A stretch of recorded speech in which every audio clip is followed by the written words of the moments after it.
Vamos repercutir esse assunto com o nosso comentarista Alexandre Borges lá no Rio de Janeiro.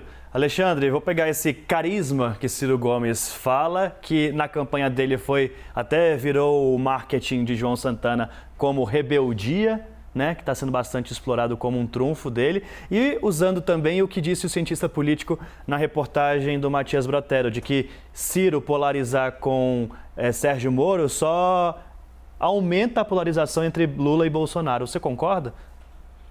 Bom dia, Daniel. Bom dia a todos que acompanham o live. Olha, eu concordo em parte, né? Hoje mesmo saiu uma pesquisa da IPESP, antiga XP-IPESP, agora se fala IPESP, onde o Moro e o Ciro Gomes estão empatados com 4% na pesquisa espontânea e 8% de empate na estimulada. Significa que eles estão, sim, disputando ali uma faixa e é complicado achar que um não pode tirar voto do outro. Pode sim. Normalmente, existe uma visão, quando você pega aquelas caixinhas esquerda, direita, enfim, você acha que não há intercâmbio entre eleitores, mas o Brasil prova eleição a eleição que o eleitor, principalmente o eleitor de baixa renda, não é um eleitor ideológico, tanto que você tem muito eleitor que votou no Lula, votou na Dilma, depois votou no Bolsonaro em 2018 e pode voltar a votar no Lula esse ano. Então isso não é um voto ideológico de forma alguma, né? Lula continua, inclusive, muito folgado, principalmente na pesquisa estimulada, nessa IPESP que saiu hoje, que está coerente com todas as outras que saíram. O que vale destacar da conversa de Ciro Gomes com William Vac é que ele continua com alguns pontos que eu acho que são meritórios. Quando ele fala de educação, realmente o Brasil precisa de muito investimento em educação. O Brasil está na rabeira dos rankings educacionais e ele tem muitos números para mostrar na cidade dele, em Sobral, cidade quando ele foi prefeito e é o berço político da família dele, dos Ferreira Gomes.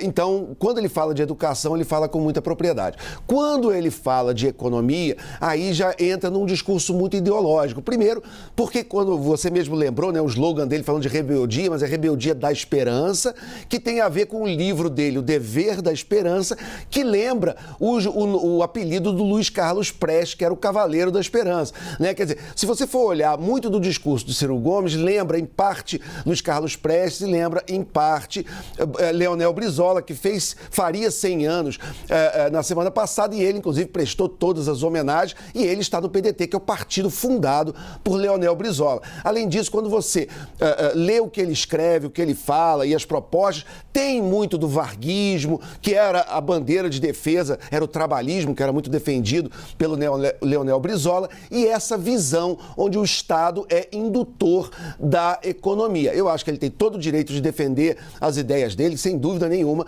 mas ele tem que tomar um pouco de cuidado às vezes. Quando fala alguns números, ele é muito rápido e ele joga muito número um atrás do outro quando ele fala. Então, por exemplo, ele fala que o Brasil é o único país que não taxa lucro de empresa, mas isso não é verdade, né? Você tem que olhar, por exemplo, o Brasil optou, na verdade, quando faz taxação de empresas, para ir no imposto de renda de pessoa jurídica, na contribuição social sobre lucro líquido. O Brasil é um país com mais de 100 impostos, num mundo onde a média dos países é 20 impostos. E o Brasil tem uma carga tributária altíssima. Se a gente entrar naquele clube da OCDE, isso vai ficar mais evidente ainda, que o Brasil tem uma carga muito mais alta do que praticamente todos os outros países ricos da OCDE. E isso conta muito na hora que um investidor escolhe em qual país ele vai investir.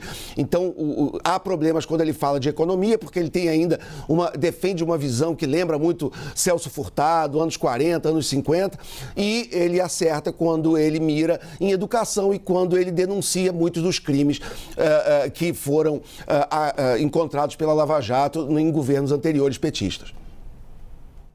Boa, obrigada, Alexandre. Até amanhã. Boa tarde. Até amanhã.